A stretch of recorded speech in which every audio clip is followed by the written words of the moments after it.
Welcome to the Making Up the Numbers podcast.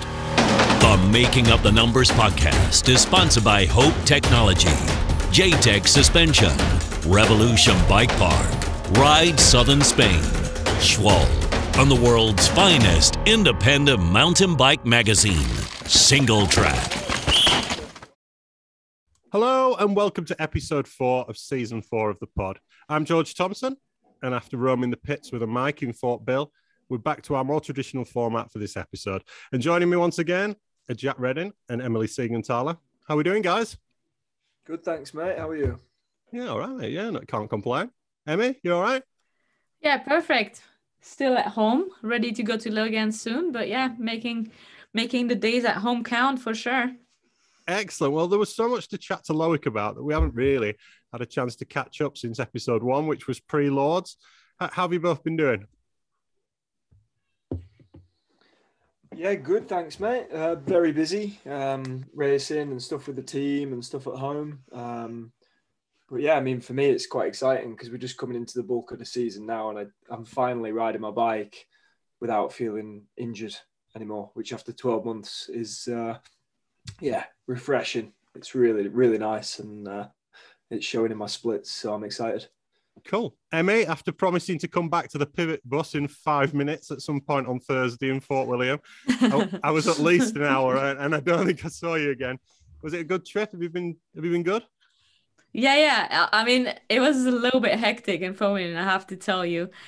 It was way more busy than Lords. There was a lot to do for Conti, and also like the track, which is so long, makes it really hard to like do my job and get content. So the funicular was not slow this time, but yeah, I had to go by foot, so it was like a little bit hard. But yeah, it was a great week, and despite the weather, I had a lot of fun. Yeah. Cool. And Bernard must be happy with his performance. Seeded 5th and finished 16th, I think.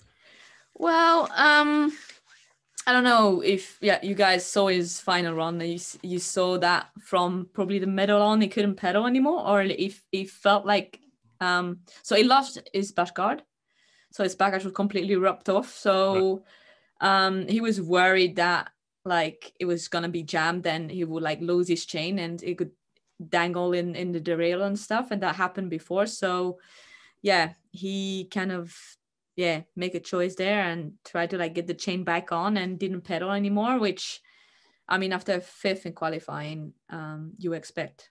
I think he was expecting more, and I think he could have gone better, but he had a lot of 16th place already. So I think he was a little bit frustrated with that, but the speed is there, so hopefully he can make it happen on the next one. Cool. Jack, we chatted a bit in Fort William before seeding. Tell us about your seeding run. Yeah, frustrating situation. I mean, we had a little bit of a delay beforehand, which didn't really affect me too much. I was ready to go when we got in the gate, and the weather was horrendous, but it was horrendous for everyone. So that was just what it was. The hardest part of that was holding a line. The wind was blowing you all over the place, and the track was quite cut up by that point. So I was quite relieved, actually, because after all the conversations we've had about the top section, and then we did the interview, I managed to hit me 3 braking points and was 16 through the top split. So I was quite relieved to back that up after all the things I'd said to you about it. So there's a video on Singletrack's YouTube for anybody who wants to go and watch it, which is 15 minutes of me and Jack walking down the track, talking about all the features, and Jack's first braking point, I think it's probably about 300 yards in or something like that. So yes, good to follow that up, mate. After proclaiming that you'd not been out of the top, how many was it? Your top split's always pretty good. Yeah, there's not been many years since like 2016 where I've been out of the top 20 of that top split. So It would have been quite embarrassing after we talked about it so much publicly on the pod and on that video if I hadn't. So and then went into the next sector and rode okay, but like I say, the wind nudged me around a little bit, and a couple of times I just ended up like landing slightly rough, should we say, and hearing the bike like bang, and obviously, like, it's not just about charging as hard as you can. It's also about getting that thing over the finish line. I was 5th out of the gate.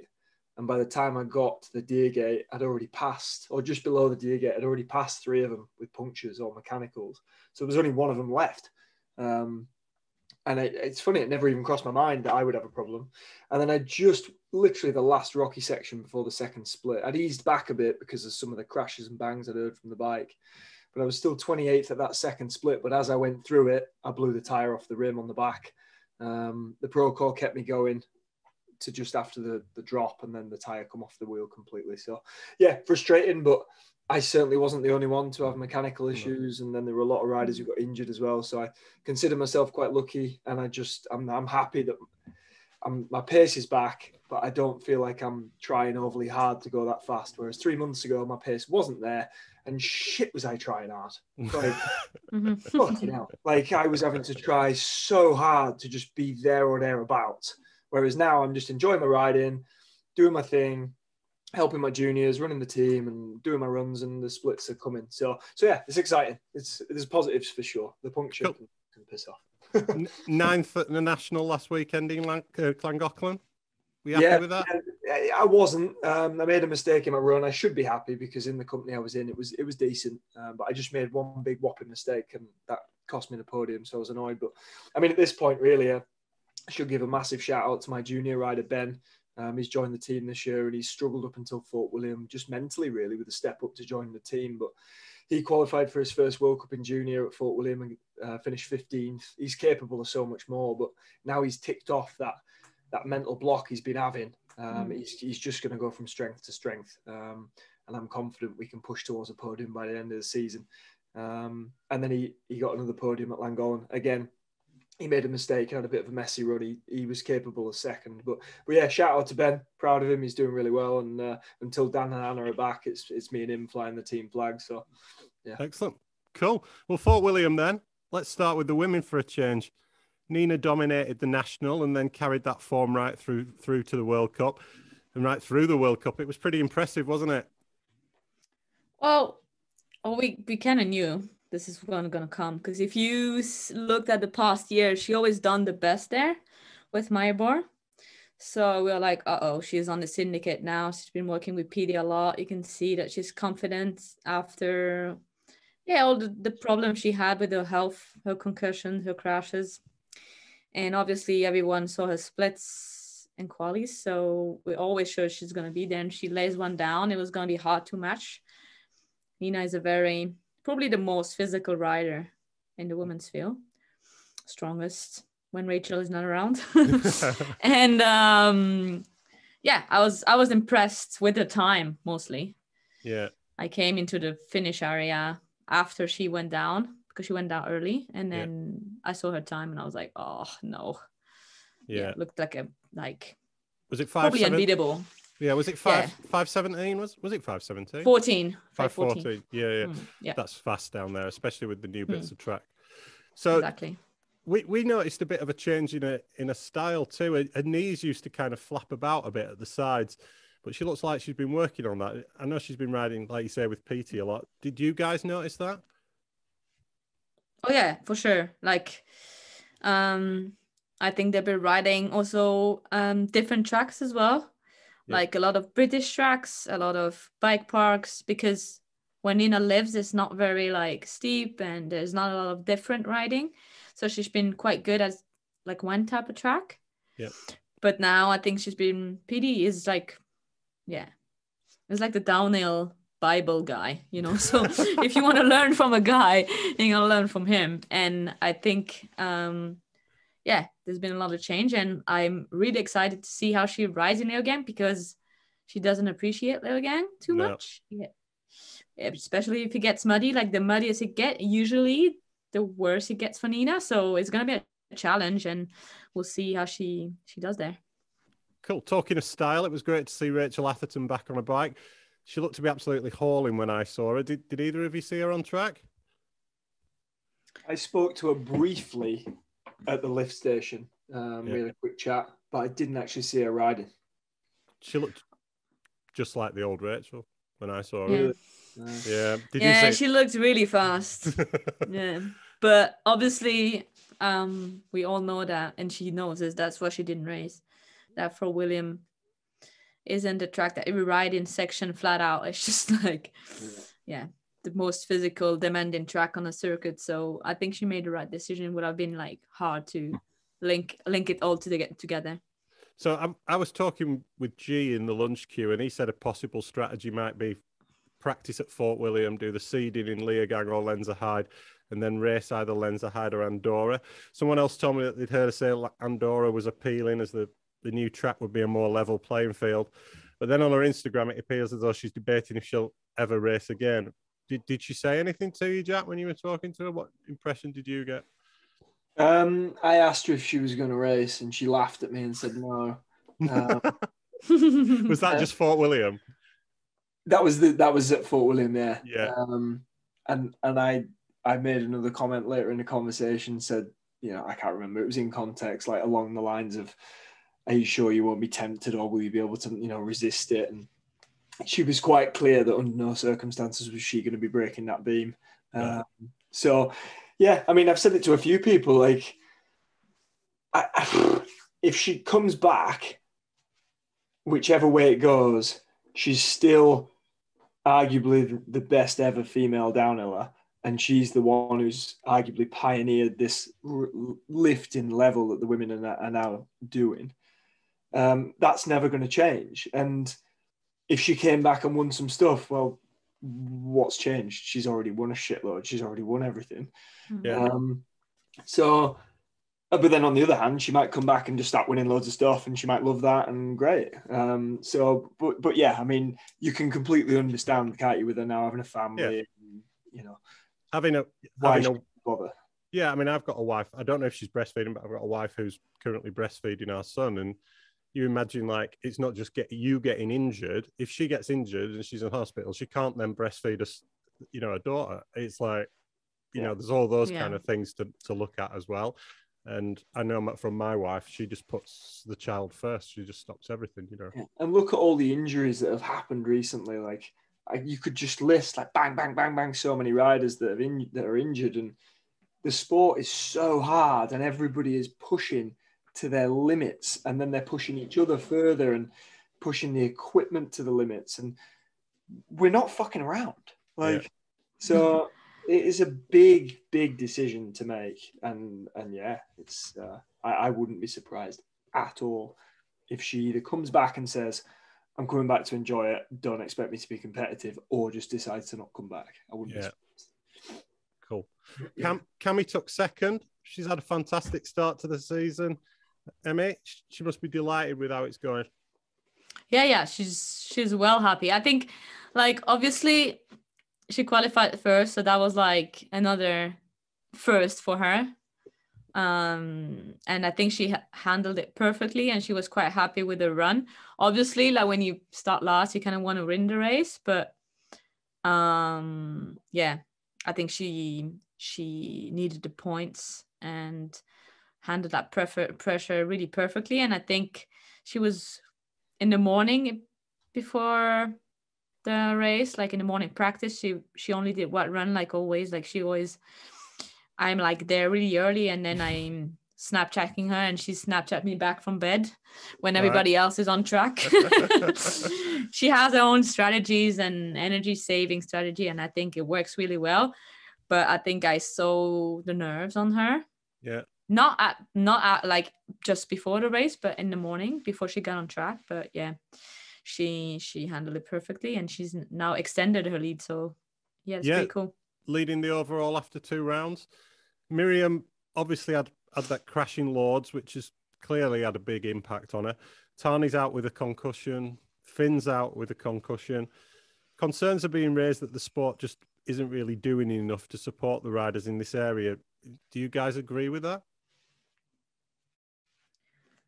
Jack, I think you can go, because you had you had an experience with that lately, right? With Dan. Yeah, and the week before that, I was concussed after Portugal. I kept that to myself, really, until after Lords. And then it wasn't just Dan that got concussed in Lords, but it was Anna as well.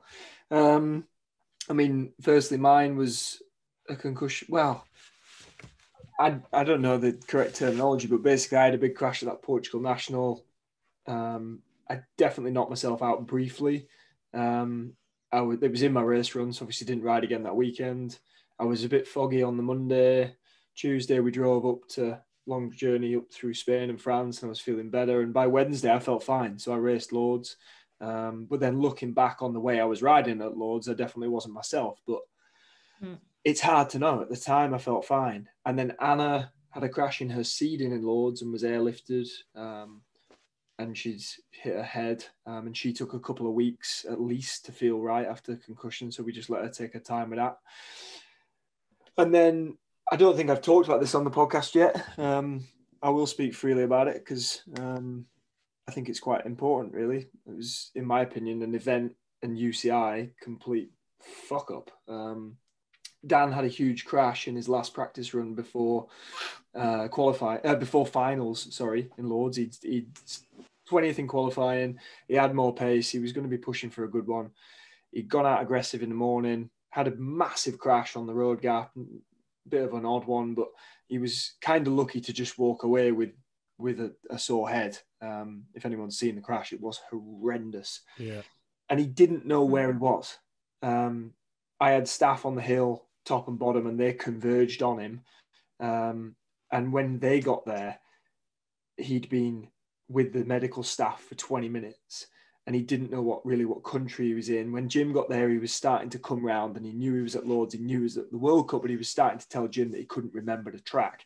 The medical staff let him go because he had no physical injuries and Jim brought him to the pits. By this point, I'm back at the pits getting ready for my finals run because I've got a very narrow time window between practice and finals. Under no circumstances did I think Dan was going to go and do his race run. So I go off and do my race run, come back down. First thing I get told by the guys on the team is Dan was at the top. And I just looked at them and said, who the hell has let him go up there? And they looked at me and they went, we couldn't stop him. And for anyone who knows Dan, will know that would have been the case. He spoke with his dad. They'd had a conversation about it. He decided he wanted to go up and do his run. So off he went. And one of the guys had says to Dan's mechanic, if he feels sick or if there's anything strange, do not let him go in that start gate. And they did the normal warm-up procedure and everything was, what it was. There was no stopping Dan. He did his run and still managed somehow to come 41st or 44th, somewhere there, which is incredible. But the thing that I can't believe in all of that is that the medical staff didn't radio the UCI and say, rider number 34 is here with a head injury on the side of the track. Please take him off the start list. Like, how does that not happen? Like, we're a small team. Dan's over 18. I wasn't there as a team owner. And somehow he's got to the top of the hill after a conversation with his dad. So maybe people will say we didn't do enough. But how has the event organizer and the medical staff let a rider who's unconscious, concussed on the side of the course, get back up there for his finals run? So it's strange. And then the same for Dan, took him a couple of weeks to feel 100% on the bike. And then about 10 days, 2 weeks, he felt fine again. So, it's a decision that should be taken out of the rider's hands. Yeah, because riders will race every time, isn't it? 100%. If I was at that age, remembering back, I would have been exactly the same as him. And the guys who helped me out on the team, you can't even call them staff because most of them don't even get paid. We're just a bunch of mates. They're helping each other out. And what do they do in that situation? He's 20 years old. He spoke to his dad. They've made the decision. We can't physically stop him. Whereas the event organizers, they can follow protocol and they can go, sorry, mate, we've got your number. We know you've had a head injury. You ain't racing. Yeah. And how that was missed, I have no idea. So we're just so thankful that he didn't have another crash. Because as we know, it's the double bang that is supposed to be the really bad scenario. Yeah. So there should be somebody there, specialist in head injuries. If you crack your head on track, the medics ring down and you've got to go for an assessment of some kind before you can determine to race. I mean, you look at the scale of these events now, the huge world level events. Surely they can find the funding to pay for. If I'm not mistaken, I think in some of the venues there is like I remember some of the female riders from America that I know, she had in Montana, and she had a big crash and then prevent her from racing. Right. But I don't know if it's like an organizer's protocol or if the UCI, but obviously it should be like everywhere the same. Yeah. And I, like you said, I don't think it will raise the budget that much, but it will definitely help a lot. You got to protect the riders. Yeah, for sure. Back to the riders then. 4th in Lords, 5th in Fort William. It doesn't quite feel like Valley Hall's got going yet, does it? Yeah, I think without the crash in Fort William, it would have been like tight, probably in between Nina and Cam or something like that. Yeah, she's pushing though. Like in Lords, she kind of like held back at the end, and I think she was kind of maybe pissed off a little bit about that. And it felt like pushing at Fort William and crashing was less of a frustration for her. Yeah, which I understand because she was like right there. But she has a like home World Cup now, so yeah. To me, she's like still like number 1 threat in Leogang. Yeah, I would say so. We'll chat a bit about that when we get to Leogang later on. Shout out to Eleonora Farina, who took 4th in Fort William. I think Mondraker have adopted a similar strategy to Commensal, with Ollie Morris riding with Eleonora in practice and showing her the lines. It's a great idea, that, isn't it? Having a guy who's a 5-minute rider, say, down Fort William, towing a 5:15, 5:20. Yeah, for sure it helps.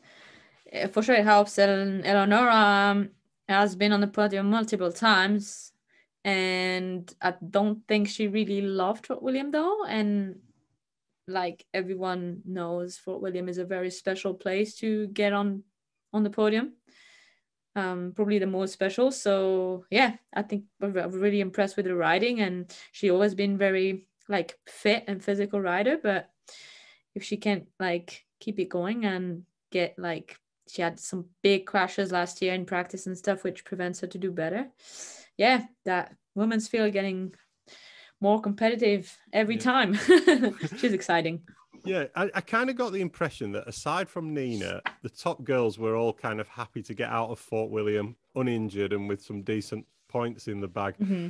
Did you guys think the same? Is that how they feel about Fort William, or? I think, I don't know if you correct me, Jack, but I think it's the same for the boys. at least Bernard was like, oh, thank God. I know I banged my Bashka and I couldn't pedal, but thank God we're alive. I mean, it's a pretty rough place to have some crashes, and it's rough on your bike, it's rough on your body. So yeah, everybody was kind of relieved it went kind of well, and yeah, except Loic, obviously. But yeah, I think it doesn't matter if you're a guy or, I guess if you're a girl, you spend more time on a track. Even more time on a track, so I think it's worse. So on to the men's then, and it was that old Commensal 1-2, another incredible display from the Commensal muck-off team. They seem to have some magic going on. It's insane, isn't it? I mean, I've been talking about it a bit this week with various people, but we talked recently with Loic about, domination at this day and age of downhill. And we're seeing it, aren't we? Unless he fucks up, you can't beat him at the moment. He's just the best at it all. There isn't an area on the track where you would think somebody's going to have him. There isn't an attitude he seems to be lacking. It's just incredible. And then to see the way those two are... I mean, I couldn't believe Thibaut's reaction to getting beat. That is just one of the most sportsman reactions I've ever seen. He was just so genuinely happy for Emilie. Mate, you just lost the World Cup. Right? But it didn't come across like that. It was like, I've just got second and my best mate's first. And it's just, that is one of the reasons why they're probably both doing so well, because they're helping each other just get the best out of each other. And you can't argue with it because the results show it, don't they? They do. I mean, coming down early seemed to be beneficial for Tebow because the weather changed for the top 10. Did you guys notice that? Did you think it had a big impact? I'm not sure how. Go on, Emi. Go ahead. No, go ahead, because I was at the bottom and I didn't feel like I saw a change, maybe wind, but you can maybe have a better perspective of it. So I kept thinking maybe there was a change and then you'd get Emilie or you'd get Laurie, and so they were all back. All the top 10 at the first split were back. So Danny Hart was 3 seconds back. Yeah, Emilie was 2 seconds back. Yeah. Everybody was back on Tebow's top split time. And knowing those riders, if you could see the wind had picked up, I don't know whether they would have been. I don't know, because I've been there in practice and I've seen Tebow ride the top split. Yeah. And I filled them and I was like, what the hell? Like Tebow and Emilie was like by far the fastest in those turns. By far. I could visually see it. Yeah. So I'm maybe the thing that picked up, but I'm not really surprised. Yeah, I think it's more likely another one of them like what we saw Loic do at Andorra that year. I think Tebow's just had an amazing top split because the top split was lower this year. So normally it's in that top rock garden. So it's just that top section with your 3 braking points. But it wasn't this time. There was another 15 seconds, which is the top rock garden and then the start of pinball. So that just adds to the technical element and the ballsy element of that section. And yeah, because it's Tebow, you would just think, nah, he's just absolutely nailed it. Yeah. I mean, we'll ask him. Yeah. I'll go with that. Emirie's run. Have you watched his helmet cam? It's fucking insane. It's like a video game, isn't it? It's like he gets up to speed and then doesn't slow down at all. There's 2 things that stand out. One is just the pace he's going, because obviously I was there riding exactly the same track. And the second thing is the way he's pulling on the handlebars. He's turning in places where certainly I wasn't. Like, you watch him snap the bike and the way he's just... And my best mate used to ride for the team, slightly lower level than I was, but not much. He used to say to me, fucking hell, mate, you turn with some confidence there. And I'd be like, did I? And for me to then look to that run of Emilie is exactly the same. It's like, Jesus Christ, like the trust he puts in himself and the bike to turn the way he does in the situations he does and the strength he has to make it work. It is absolutely phenomenal. Like, I watched it and it just pissed me off. Like, he looked sped up. Like, it's probably one of the only like POV that I looked and I was like, this is sped up. I can't be. It was insane to watch. Yeah. It's like he's riding. You can't believe when you've been to the track and you see those rocks, the size of those rocks and stuff. You can't believe he's going that fast down there and not getting stalled or not getting hit. But that's the thing. Typically, the faster you go, the easier it is, the better your bike will feel. But you have to have the strength to be able to deal with that. Like that video of him in that top rock garden where it snaps on him. Yeah. 99% of the field would have had a massive over the bars there. Yeah. And because he's built like a quarterback, just deals with it. Yeah. Insane. Bad weekend for Loic. I'd never known anyone go off track there before, but then I was filming for Singletrack on Friday and I nearly got hit by another rider. Either of you ever gone off track there on that bit? Very nearly have before. It's the wind. Like, the wind makes that track so unpredictable. You have to constantly be reacting and thinking, where's it coming from now? Where is it? What's it doing to me here? And because you snap left full speed, whether it was a wind, I don't know. But yeah, I have almost gone off track there. So collarbone, 6 weeks if he's had it plated, do you think? Less. When I had mine plated, I was back on a bike, albeit just riding around, but I was on a trail bike off-road after 4 days. Wow. So if you fall on it, obviously you'll just bend the plate. But if he really wants to, he can race Leogang. If it's just collarbone. If there's no shoulder element in terms of the way his shoulder's moving or any AC involvement, if it's just a collarbone break, then if it's plated, then the plate will hold it still. I've always been told that motocross guys can break their collarbone and get it sorted and they're on the bike the next day or whatever. Yeah, I remember seeing the either one of the World Superbike guys, it might have been Mark Marquez. He broke it in practice and raced on the Sunday or whatever. Yeah, so it can be done. But do you think he'll, with Emilie winning the first two, is it too big a task now, or does he just switch his attention to Worlds, or? No idea. No. I don't know, but I would be surprised if he raced Leogang. Because, I don't know. What's that? Is it 3 weeks? Yeah. It will be 4. I mean, it would be possible, but I don't know if he wants to race if it's not like 100% competitive. I don't know. It would surprise me, but I mean, who knows? And the other thing is, as we saw last year, let's say he does come to Leogang and come 7th, for example, he could still win the overall. Yeah, 100%. Whereas if he comes to Leogang and doesn't get any, if he doesn't race Leogang and gets no points, then he'll drift quite a lot further back. So, yeah, who knows? So, having won the national a fortnight earlier, Danny Hart was probably alongside Emilie the pre-race favourite for Fort William, but it just didn't happen for him. I sat down with Danny after Saturday practice at the national here at Llangollen the following weekend, and you can hear that interview now. Danny Hart, sunny Llangollen. Best get the pronunciation right. How are we doing? Yeah, I'm okay. Just sitting, had my dinner, sitting around now in the sunshine and just relaxing. Nice. Back at Llangollen for a British National. A bit different to last weekend. Do you prefer the granite of Fort William or the lovely dirt of Llangollen? It's a good track here. I mean, they've done quite a lot of work to it and it's been really dry, so it's sort of going away a little bit each run, but it's good. And then obviously Fort William's just Fort William's, at two opposite ends of the scale, so it's hard to compare. We're already in the thick of the 2022 season, and it's your second season on Cube. 2021 6th at 3 of the 6 rounds of the World Cup, 9th in the overall, 5th at Worlds. Were you happy with that for a first season on a new team? I guess like in the middle of the season when things were going in the right direction, it was good, but then just wanting more by the end of the season and I just couldn't quite get there. And then I was close. Like I would have loved to have got on the podium in snowshoe at the end of last year, but I missed it by next to nothing.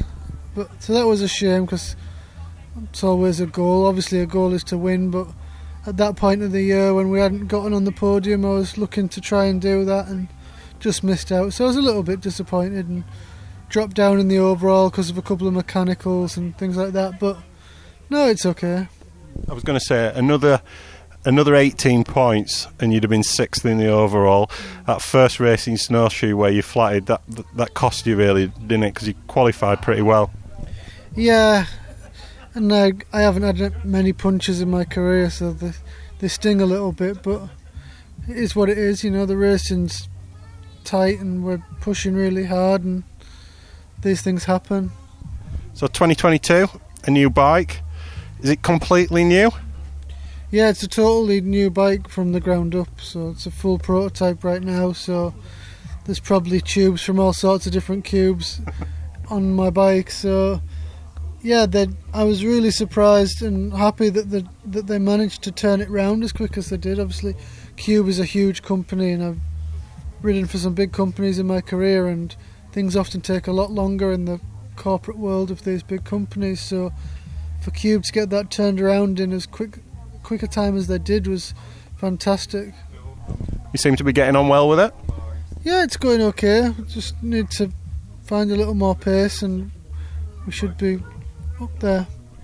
So how's the relationship going with Cube? Because did you have a lot of input into this bike? We have an engineer at all the World Cups with us. He comes testing and all of that, and to be honest, we can just put things in his hands and he always pulls through. So I say always, I've only been there it's only my first prototype with them, so and he's like I said, they turned it around really quickly and it's been good so far.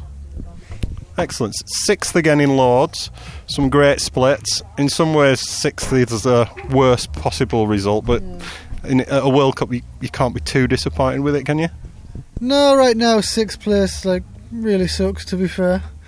The thing with Lords, I was really happy with how I rode. I put it all out there and and rode really well, loose, and I was happy with how I rode. And then I was just really close again in 6th, so it's probably 4 6th places in the past 8 races or something. So that was a bit crappy, but it's better than 7th and 8th or 9th. So 100%. So Fort William National, do you know how many times you've won it now? I went and checked, by the way. No, I think every national I've done there I've won, to be fair, so a lot. Yeah. I think you've on the results on Roots and Rain. There's 30 results for Fort William for you. That's more than a lot of people have even raced. Yeah. So you got 5 elite wins there. Right? Yeah. So 8th at the World Cup last weekend. I know you don't like excuses, but I think you probably ride that top section, and Jack tells me all the time that you ride it, better than anybody else on the planet.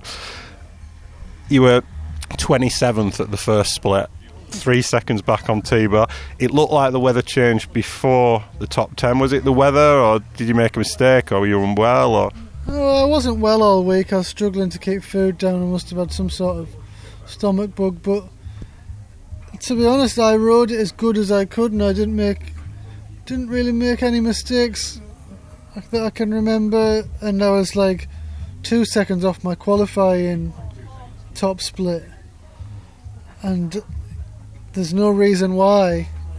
Like I went about everything just the same, and I'm not going to say it's the weather or anything like that, because it's the same for everybody. Well, no, it's not the same for everybody. Whatever can happen, but from there I had some not bad splits after that, but it was just a tough week. I was ill, and it's just always a really difficult race for me.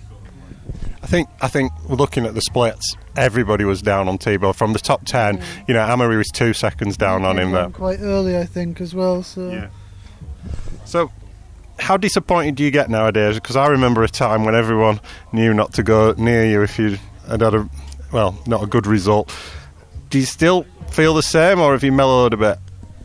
Oh, I don't know. Probably for the first 15-20 minutes, it's not a good place, and it's just like Fort William. Like, it doesn't annoy me anymore. It just more upsets me that I just haven't managed to put it together in all these years, and I know I can. But when that World Cup comes around, it's a really hard race for me. I'm not gonna lie to you and say, it is what it is. Like it's hard, and obviously it's a big track as well, and it's just a tricky one. Do you think you put too much pressure on yourself potentially? I think the whole week goes by and I'm enjoying having everybody around, and it's great seeing all the fans, and then that race run all sort of hits home a little bit. And then last week, I've said, I wasn't very well, so I was struggling to really embrace it, and that sort of, then you just come down and you sit in your chair, and you don't really, I didn't really necessarily enjoy it I was really anticipating a really fun week, and the weather wasn't the best, so that always makes it harder as well. You come down, you're soaking wet, you want to get your goggles clean, get dried and get sorted to just go and do it again, so then you're not really hanging out, it's just doing a job at that point, and that makes it tricky as well. There's 2 things you haven't won: World Cup overall and Fort William. If you could only pick one, which would you choose? Well, it'd be a World Cup overall, because hopefully I'll win Fort William on the way to doing it. The World Cup overall would be, because I've won World Champs a couple of times, and the World Cup overall would be awesome. Currently 4th in the overall on 216. Emilie's pretty well clear at the minute, 455. Just one bad race though. One crash, one puncture, and you don't score any points. There's 200 points up the Swanee, so it's all open still. It's early doors. Yeah, you're well positioned, aren't you? Yeah, to drive away from Fort William and then say I've gone up in the points with how it went was good, and it sort of annoyed me even more that I sort of let it get away. Because obviously there's some big hitters out of the race, and we thought that's a time to capitalise, and just didn't. It's the way of the world, isn't it, sometimes? Yeah. So Sophia sat over there, she's still pedalling the e-bike around. When's baby number 2 due? I think she's booked in for the 2nd of August at the latest, but I think she thinks it's going to come before then, and if it's the 2nd of August, I'll not be present. I'll be in Canada racing, I think, so let's hope it comes before. And are you prepared for number 2? No, I don't think so. I don't think you're ever prepared for 1 or 2, so it's going to be a bit harder now, I guess. Sadie's getting older though, so it's getting a bit more work. Like I just said, the camper's like a big climbing frame now. But no, we'll be alright. Excellent. Well, best of luck this weekend, and best of luck for the rest of the season. Spot on, cheers. Shout out to Danny, who had a big one in his seeding run on Sunday at Llangollen, and glad to hear you're okay. It's great to have Danny back on the podcast. He's always very honest. Do you think that Fort William win will come eventually, Jack? He can't do any more, can he?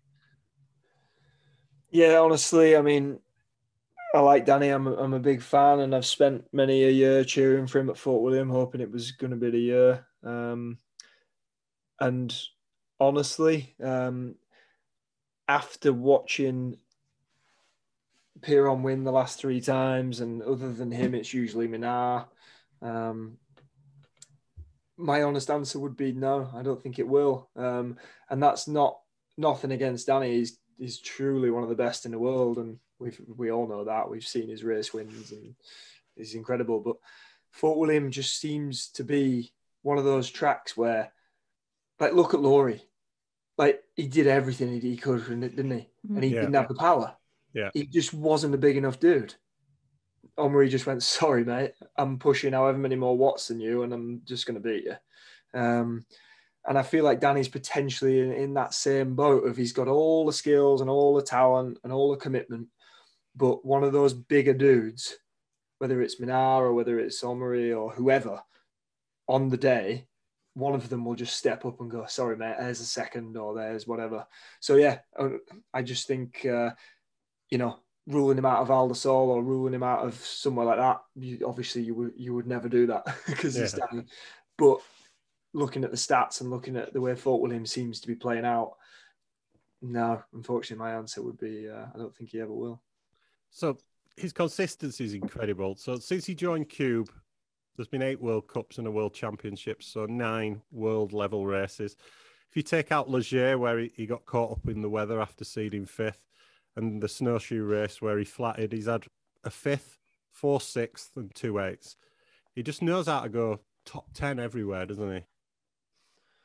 He's an unbelievable rider. Like, you see the way he looks like he's just dancing down the track. Like, I can't remember. I think it was the National at Fort William where I was standing looking at a line and he come through, and he just looks like he floats. Like, the way he moves with the bike, his technique, his balance, it's just textbook. So yeah, and then obviously with that, he's got, as I said, the commitment and the race head to just keep producing. It's mint, isn't it? He's well positioned in the overall this season. As he said, one bad result and Emilie could throw it all away. Is the biggest threat to Emilie Piron himself, Emmy? Oh yeah, I would say so. We all talked about him before the first World Cup already, and we could see how he was back on form. I think, like Jack said, the dynamic in between the Markov teammates, like, they're really pushing this, and they're probably like the 2 best riders out there at the moment. So that's a huge advantage. And I don't know if like Laurie and Greg have kind of the same dynamic. I wouldn't say so. They're probably a bit more secretive and stuff. So I think as long as they get it like that well, it will be like hard for anyone to challenge them both. Yeah, I would agree. Like, if they get the recipe right and they don't push each other into a situation where one of them over tries to try and beat the other, or If they're riding together well and they're working together well, they'll know what that pace is, and then they'll just produce that run. And it certainly looks like when one of them gets it right off the back of that, there isn't another guy in the field who can, at the moment, do anything about that. But tracks will change that, and certainly somewhere like Val d'Isole, someone like Laurie or Danny, or there's so many we could name, like, you know, that'll be a bit more of a race. But yeah, I think you're right, George. I think if anyone's going to cost Omri the title, it'll be him. Himself. Aside from Emilie, the form rider, we've mentioned him a few times already, probably at the moment he's Laurie Greenland. He's had a great start to life on the Syndicate, 8th in Lords, 2nd at the Fort Bill National, and then at Fort William World Cup he was fastest in time training, fastest qualifier, and he was up by over a second at Split 2. He also took the win in Llangollen. Seems to be liking the V10 and life on the Syndicate. Do you think he's now in that group of 5 or 6 riders that could win at every track? For sure. Like, I wonder if, and well, he won't be because I know Loz, but you look at him now and you look at how at home he looks on that bike and in that team. And if you'd only just started following down, you'd think he'd been there forever. Yeah. Whereas to the other example of the other extreme that pops straight into my head is David Trummer. Like, he's left YT, where's he gone? Like, he doesn't look like it's not the same when you see him on that Mondraker, whereas you look at Laurie on Syndicate and it's just like, wow. And you just think, how much does he maybe think, I wish I'd done that 3 years ago? So it's funny that you've pulled the example up there of somebody who's gone to Mondraker, because Laurie was on Mondraker. Yeah, I never even thought, but I had just been thinking recently, like, you know, David came out of the shadows a few years ago and just had incredible seasons, and obviously it's gone the opposite way to what Laurie's done, but yeah, of course, on the Mondraker. But yeah, I mean, a big fan of Laws, and yeah, it'd be nice to see him really start pushing for the wins. Cool. Well, one man who was lighting it up in Fort William before he went down hard just before the motorway was Dakotah Norton, and we'll be chatting with him after these messages. Dakotah Norton, welcome back to the podcast. How you doing? Man, doing well. Yeah, super excited. Yeah, busy guy? Dude, I got more going on than most at the moment. I mean, everybody's busy and there's always an excuse to say you're busy, right? But we've been earning it the last few weeks, you know, trying to work hard. Cool. Well, straight back to the States after Fort William, and you raced the US National the following weekend. You took a big one in practice. It's up on your Instagram for anybody who hasn't seen it. Talk us through what happened there. Oh, man.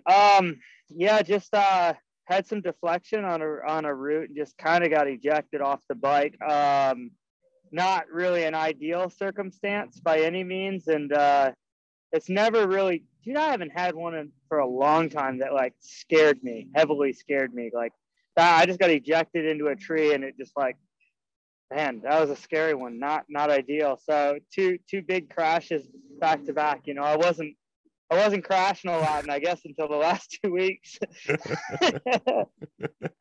You still took the win on a borrowed bike, I think. Tell us a bit about that. Yeah, so as everybody knows, you know, we're doing a ton of prototyping for this new intense downhill race bike, and the bike is super awesome. Really impressed. I think that showed in some of the splits at Fort William. Like, you know, I'm never really a top 5 sector guy. I was 3rd, I think, before the cattle gate sector 2. Had some issues up top, but yeah, bike's awesome. Unfortunately, anytime you tomahawk these things at the speed we go, things break. So I was on a borrowed bike for the qualifying. Actually, halfway through practice, we just ripped my fork off and threw my fork on the other one. I essentially just pulled the whole front end, slapped it on the M29. And dude, honestly, I pulled the biggest bonehead move in the world. I like live in this world where we ride these mullet bikes now. And I guess we have 27.5 rear wheels. And it's the first year for me riding a mullet. So all the time I go to change tires and I'm like, this 27, like, put it inside of a 29er back tire.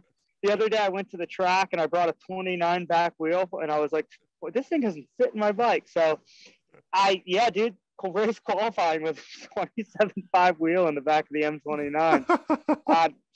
The absolute bonehead. I mean, Nico was up by like 1.5 at the second split and washed her out at the bottom. So he was like kind of the closest on the splits. But yeah, dude, last run before finals, fully just tossed a random 29er wheel and it hummed her. Went for it. Wicked. You seem to place like quite a lot of importance on the US Nationals. Yeah, man. I think that's primarily because one, it allows you to build some confidence. And I'm going to be honest, man, Intense really likes us racing in America. They're proud of American racing, and they invest quite a lot in me going to them. They help me out getting to them. So kind of hard to pass them up, really. And I just love going to that Mountain Creek up there. If you live in the States, you've never been, make the trip. The place is bonkers fun. Like every trail there is a blast. So it's kind of like vacation. I love going back there every year. Cool. So 2021, you were 18th in the overall. You missed round 3 in Maribor with COVID. Also US national champion. Were you pretty happy with it? Shoot, man. Happy with the way I rode? Yeah. Was super pumped. I felt like there was a point in time where I was like, felt like Superman. I mean, at Val d'Isole, I thought I could have won the race, and I think some of the time the splits showed that I had good speed there. Unfortunately, came a little bit unraveled at the bottom, just under braked in a corner. But went into the last race. I think I was 11th in points with missing a round going into the finals at Snowshoe. The first race I got 6th. And was really happy with that. 0.2 or 0.1, 0.2 off the podium, and rolled the last jump. I thought it was faster. Kind of gave that one away. That was kind of a silly move. But I double flatted in finals and 18th in the overall. Kissed her goodbye. Top 10 overall dreams. It just seems like every year I do a couple of bonehead moves and then I'm just out of it. So that's like, I was like, this year I'm going to be super consistent. I'm not going to ride over my head at all, which I don't really feel like I ever do. I think in the past, you swap bikes all the time, always on a new team, new bike, and there's a learning process to a new bike, right? Yeah. That Da Vinci high pivot, as it grew, the front end got super vague. I think any of these bikes, these high pivot bikes that grow when you slap them into corners, sometimes the front end gets a little under on grip. So, and then we go into the YT, completely different bike. And man, I just really wish I could get a little bit of time to get used to one bike. And I think the consistency will come. I really believe that I'm a pretty consistent rider. I don't ride over my head, but I think with swapping teams every year, swapping bikes, some of that stuff's going to come. So overall, super happy with the way I rode. Man, bummed to not have that consistency and be in the top 10 at the end of the year. I think that's pretty fair assessment. I can see why you would be, pretty down on that, having coming into Snowshoe where you were. Obviously, you mentioned YT then. You lost your ride with YT. When did you find out about that, and how did the Intense deal come about? Yeah, that was a pretty late one. It was a couple weeks after the last race. It kind of found out that the plug was being pulled. I think a lot of these companies usually they don't want to announce these things too early, right? And that makes it hard for us as riders to find a place to go. So no poor feelings there. I mean, I didn't even think I was going to have a ride the year before. Whiteley picked me up, my manager Martin. He gave me the call and kind of saved my butt to go racing last year. I felt like I owed him a lot for that. I really do. And kept my career going, and then, gave me an opportunity. I wish I could have got him a podium last year. Unfortunately, just came up short a couple times. But with that being said, riding for Aaron this year is like, man, really excited about that.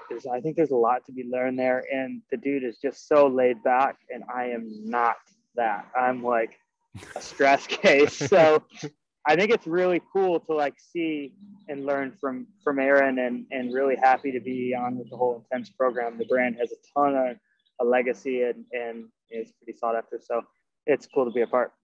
Cool. Well, did you know Todd and Aaron before you joined the team? Me and Aaron had talked briefly a couple times, but never were super close friends. I think I would like to say that the dude's my friend now. We spend quite a bit of time together. I mean, we get along super great. We have like similar backgrounds, so it's pretty easy to get on with Aaron, and he's just such a laid back guy to begin with. And Todd, no, not at all. So I spoke with him a few times, but he's a trip, man. He's full of energy, and he's all about getting the best out of people. So it's cool to spend some time with him now. Excellent. I know you've been doing some big days testing this week with Aaron. What's it like working with him? Talk us through a process of like a day like that. I get some noise here. It's all right. I can edit this out. Yeah. Okay. I'll just wait until he passes. Harley guy over here. No. So dude, this is like America. Harley and the loud stereo, right? It's either I fight for service at home and I always break up, like on the Beeline podcast, or I get noise. So there's no winning around here. Okay. Being on the team with Aaron, that's what you asked me. Oh, testing with Aaron. Yeah, no, I know you've been doing some, you've been doing some big days testing with Aaron this week. Just give us a bit of insight. What's it like working with him? Talk us through the process. Yeah, so working with Gwyn is a real special thing because he's so laid back about it, and he really believes in his abilities as a rider. So that's pretty cool to spend time with him. As far as stuff on the bike goes, I knew I was getting into a bit of like a works program. The one cool thing I think about what Intense does is they're not afraid to say, hey, we're trying things, we're trying to improve. They're not always such a stickler on, you can't tell someone that you have a different linkage. You can't tell somebody that you have, prototype rear end. Yeah. They're like, we make parts for racing. And they're not afraid to not share that. They're like, a lot of those guys come from the motocross industry, and it's no secret that at KTM, they have 20 different brake levers to choose from. They have a menu of things that you can try, this link, that link, and all that kind of different stuff. So being on more of a works program is really cool. And we have a lot of options, and they've been able to make changes. Like they made a link in 2 weeks, which was honestly like unheard of in this industry. I think, usually there's never a turnaround like that. And, they really do what it takes to make us happy. With that being said, we got through Fort William, and we're still feeling like we're struggling with a couple of things. Obviously, we're making changes quick, and they've been awesome with that. But we just needed to, find some comfort, right? It's a new bike, and that's part of the process with anything. So they flew Devin, the engineer, out here to get us a couple of days at Windrock with him. And man, we just have been working through it. So I got to give it up to Intense for all they've done to make us comfortable. When it comes to, working with Aaron, I think he has a really good idea of what he wants to get out of the bike, and some of the things that he's, looked for and won with over the years. So there's a ton of knowledge there.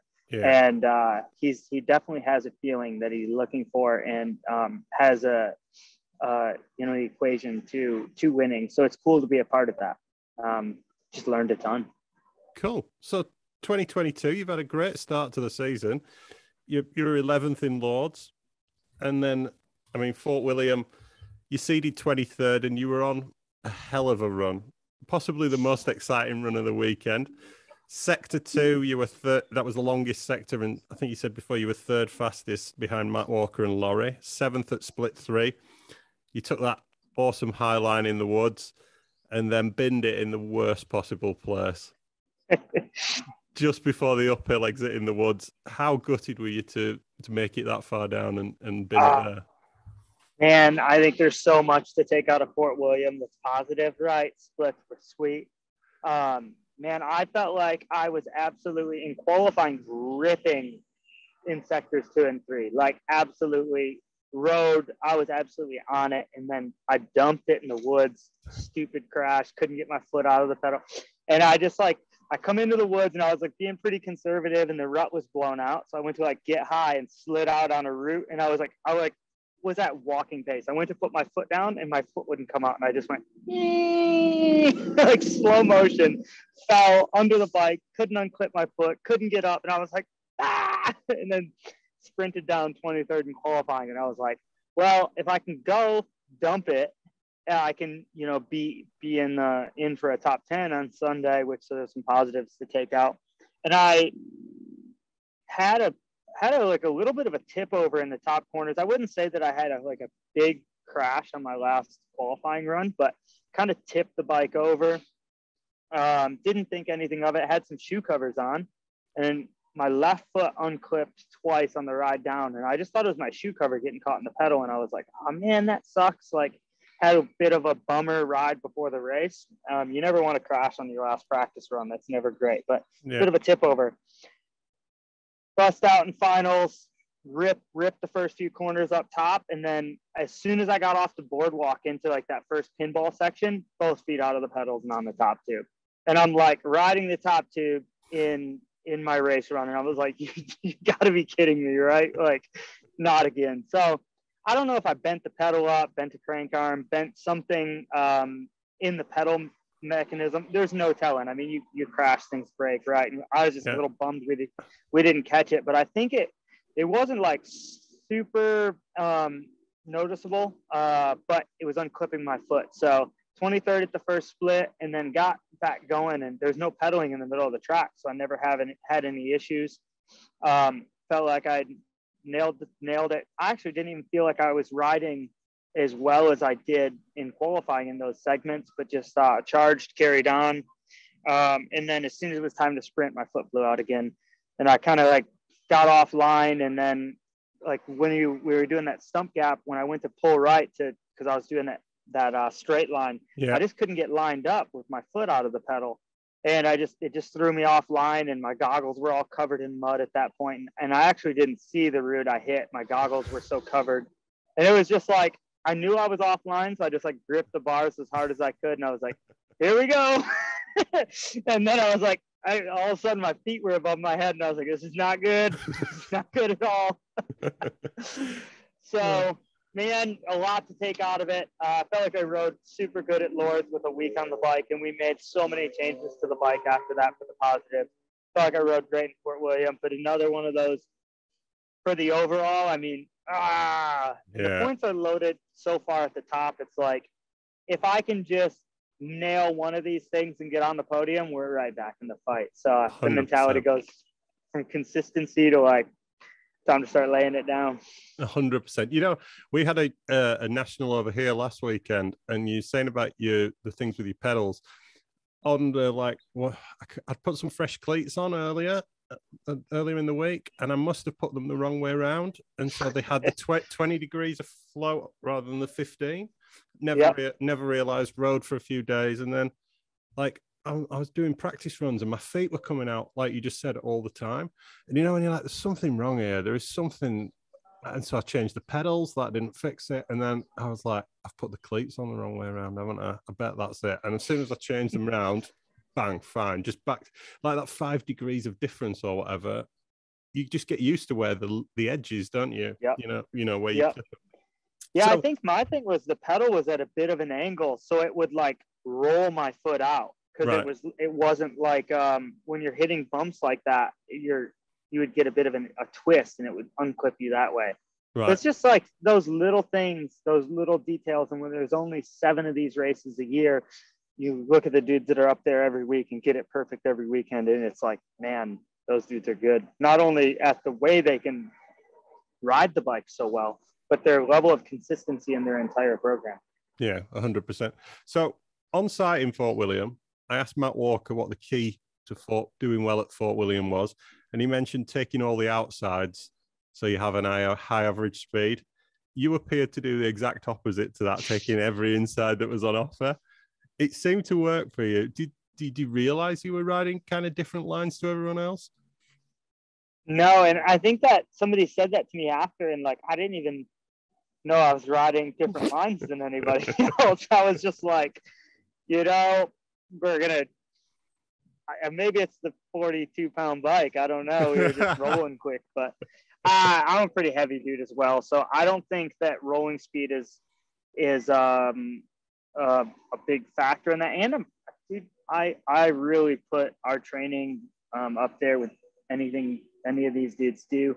I train super hard. So if I'm fit enough to take those couple cranks out of every pedal or every corner. If you watch Menard, some of Menard's successful runs in the past, that dude's super fit. He will, he'll pedal out of every corner. So I think that's pretty, and if you watch Amari, he absolutely just smashed everyone at the bottom just because he was super fit. And I think that he was really strategic about where he was spending his energy. So yeah, I think that maybe you can get away with running some of those insides if you got some horsepower. 100%. So Fort William's a bit different to everything else on the World Cup circuit. Are you a fan of that track? No, actually, I'm not a fan of it whatsoever. I mean, I think that place is I felt like when I came home, I was like, man, I feel like I was out there at a race for 6 months after being there for 3 days. I was like, this place is just like going to war. It got worse as the weekend went on. The track from first run to last run, the track just continued to get worse the whole way. And the conditions, and I was like, man, just get me in and get me on out of here. Those guys we had a national there 2 weeks before, and it hadn't been worked on for 3 years, and they worked on it for 2 weeks solid before you guys started on it. So it was so blown out. It was a mess. We got lucky then. You did, yeah, a little bit. But I think you've left it in a state similar to what we raced it in. So gets beat up, man. The one thing I will say about Fort William is I like these. It's like a man's track, right? Not because it's so gnarly like Val de Sol or Andorra or something like that, but it's physical. Yeah. I feel like it's like an outdoor motocross national. It's like going to Red Bud. You're just show up and you're just ready to go wide open, and it's gonna be gnarly, and I do like that about it, rather than some of these a little bit mellower sprint tracks where you're just out of the gate wide open. I like feeling like I'm out there, like I'm at a pro motocross national, big braking bumps and rough. It's wild. If you crash, it's gonna hurt. If your choice is, do you want to hop the rocks or do you want to hit the rocks? And either way, it hurts, because after a while of hopping, you hop for a couple of minutes. It takes it out of you. So yeah, it's a full-on track, and it's not that steep either, so it doesn't have the gradient to get you back up to speed if you make a mistake. So when you're coming back over for Leogang, and are you staying in Europe for a while then? Yep. I'm on a plane tomorrow actually. So kind of at that whole thing, I finished the last training session earlier today, and then it's the whole scramble, right? Pack the place up and then lock everything up, take care of everything you need to take care of, because I'm not going to be back for 3 months. Yeah. So I mean, there's a lot to take care of before you dip out, but before you take off. But I think it'll be good, because I've had a lot going on at home. The last couple months, I've been, I'm pretty, I don't really want to use the term obsessive compulsive, but I am a big analyzer of details, and I fixate on things. Obviously that's some of the details that makes me good as a racer, but when it comes to life, I'll just work myself into the ground if I stay at home, because I have this image of what I want things to be. And especially I've been renovating this house, and I've been doing a lot of life stuff outside of racing. Yes, we don't just go to the gym and sit on the couch and do our rides and eat grapes and get fanned. We're mountain bike racers. We're not professional golfers or something.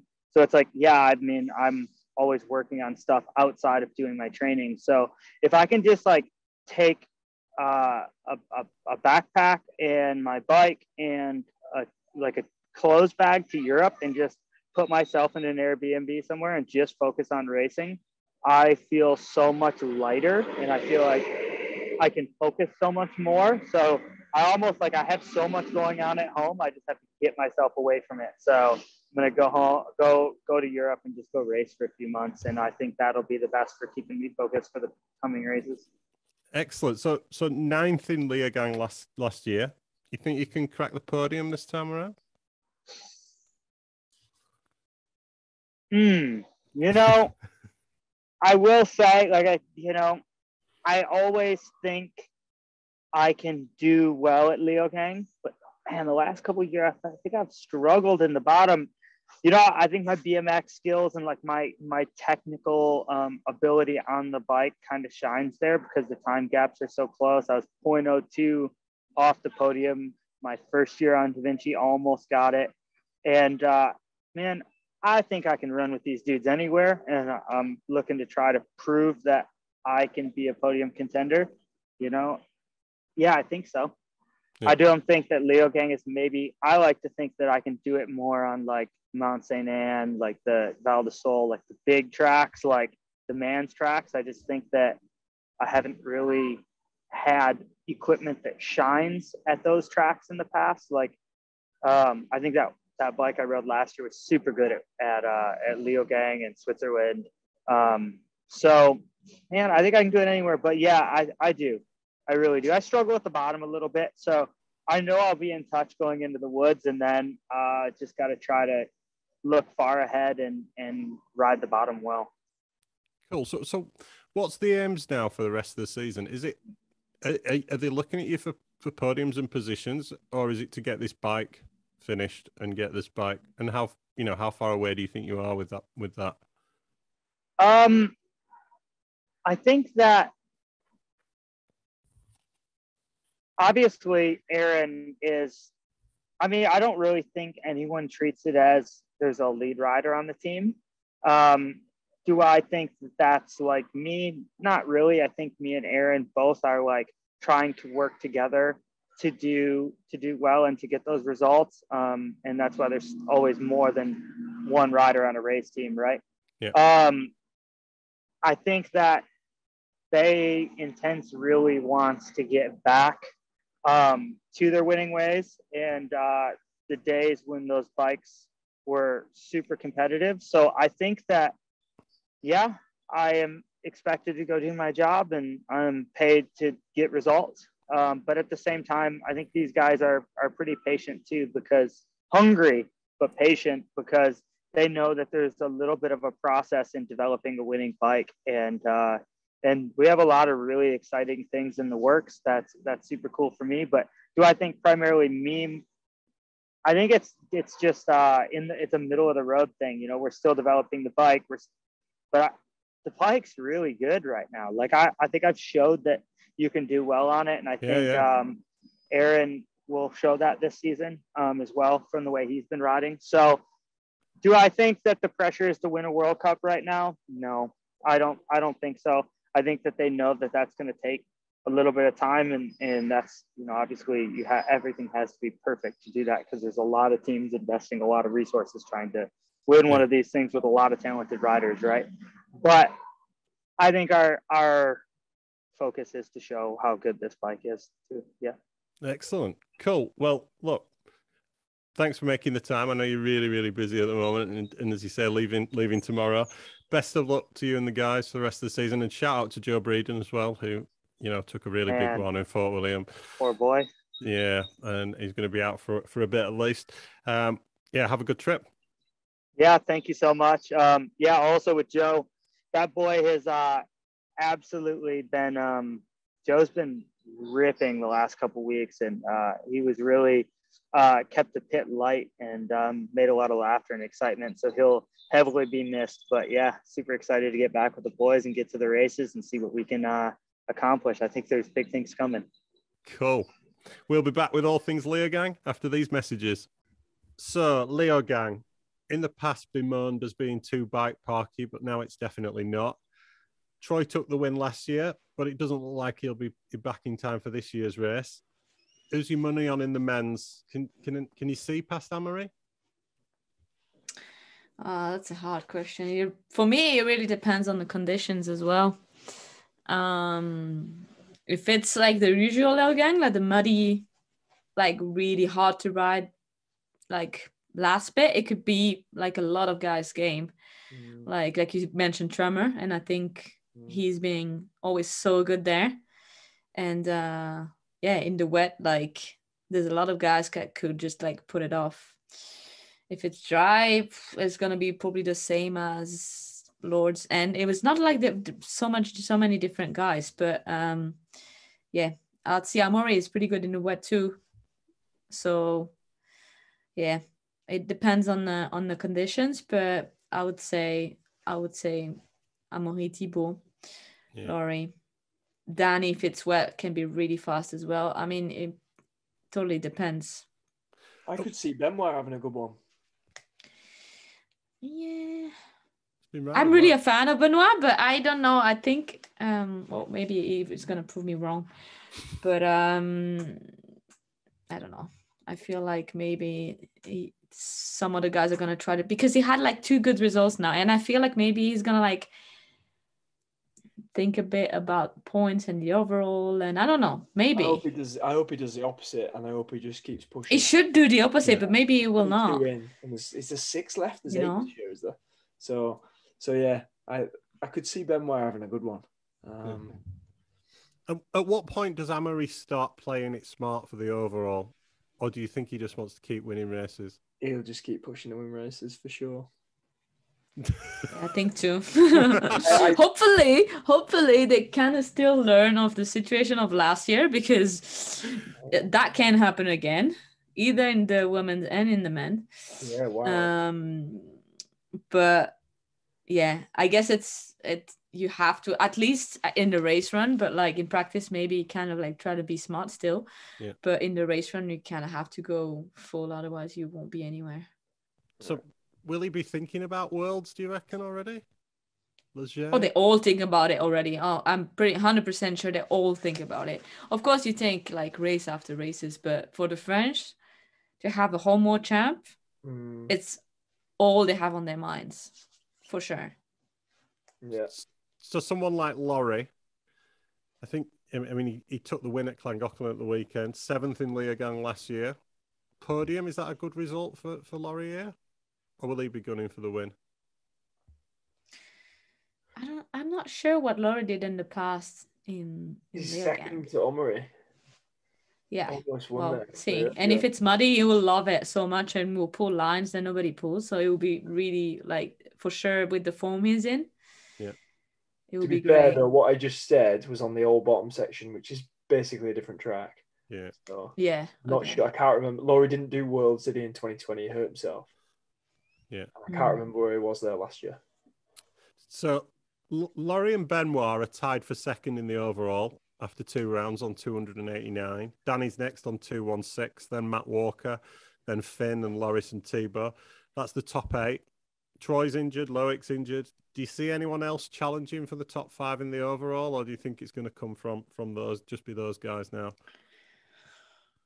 I don't know, like when you see from last year, like a little bit of weather, you get a good result and you get in the top 5. I mean, with the current like point system, if you get like top 10s constantly, it's not going to get you anywhere. So if you get like this top 5, you can, even with a like Loic, if he starts like being in the top 3 all the time, he'll be in the top 5 overall for sure. Where's Menard though?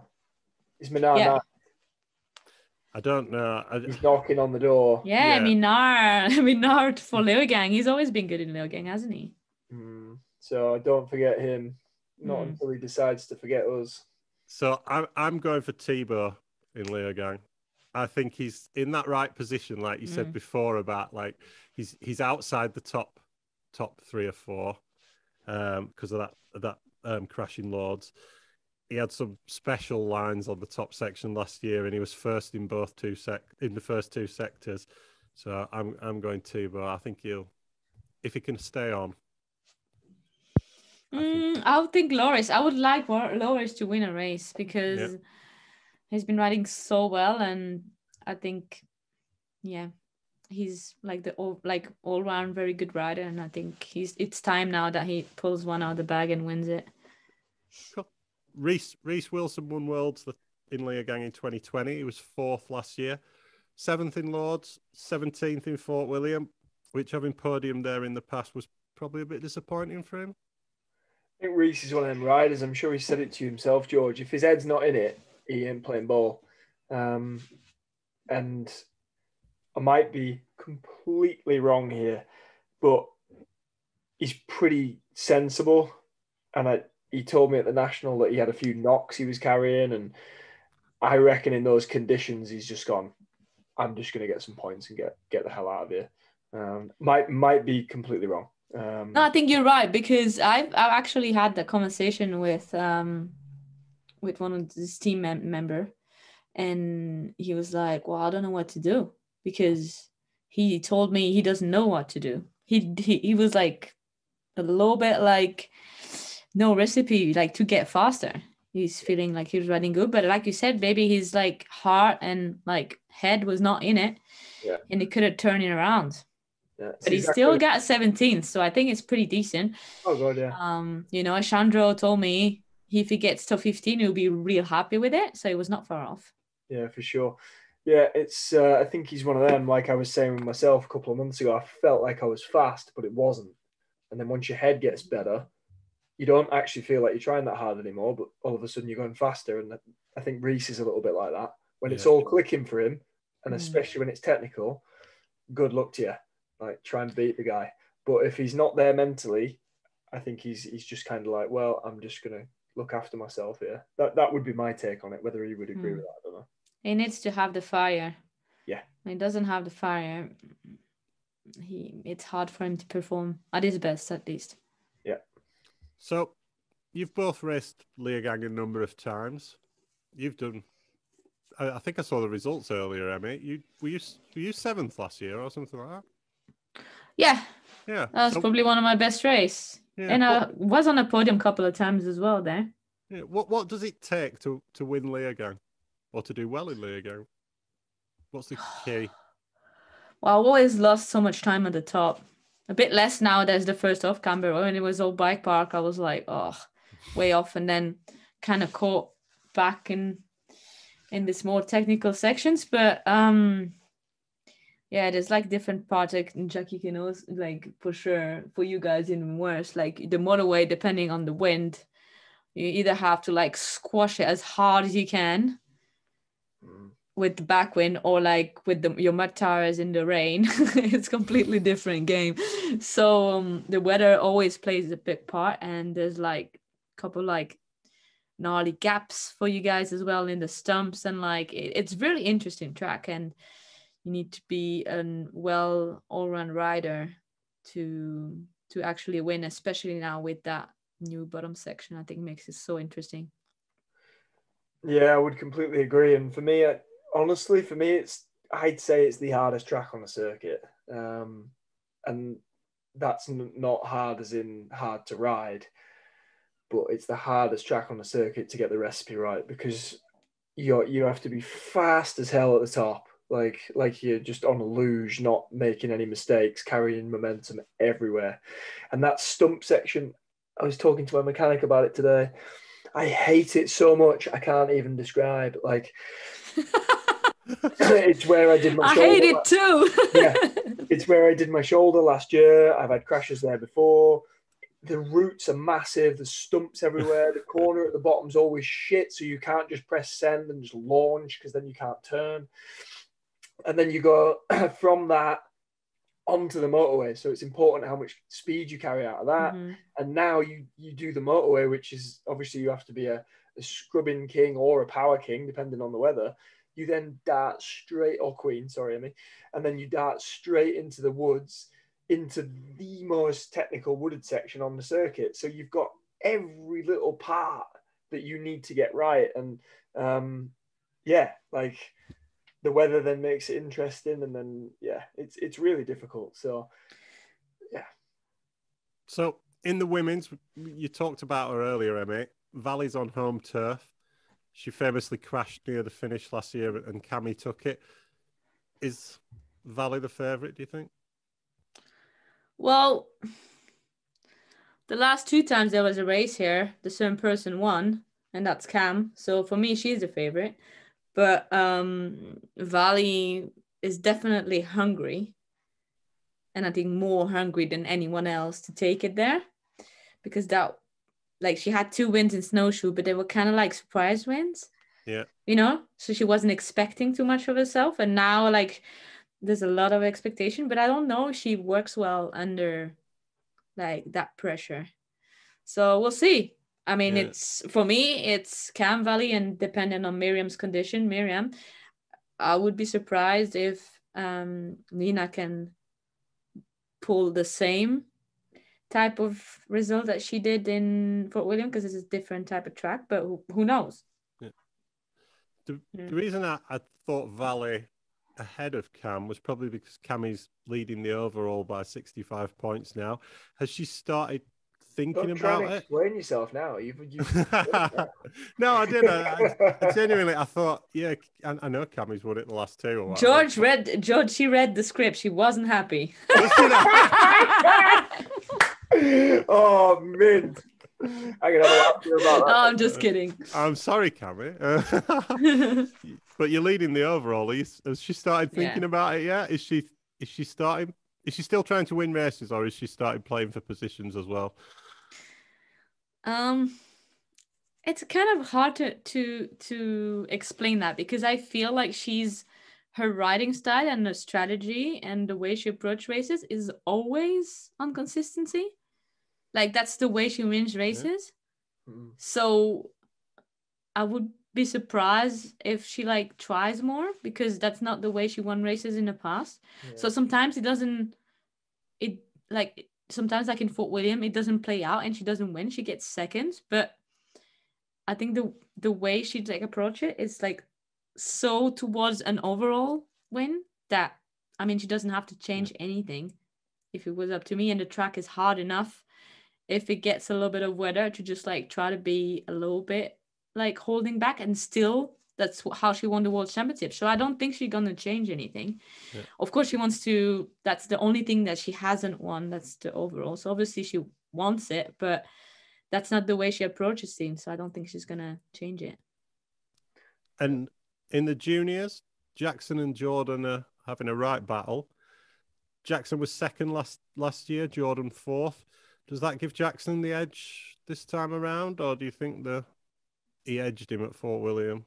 Yeah, I mean, honestly, it's. I was talking to Jordan's dad about this today, because he helps me and works with the team. And I just think this junior season is so exciting, arguably as exciting as the men's and the women's. Like, because what was it, 400ths of a second between them? It's insane. And Jackson had almost a 2-second advantage at split 3.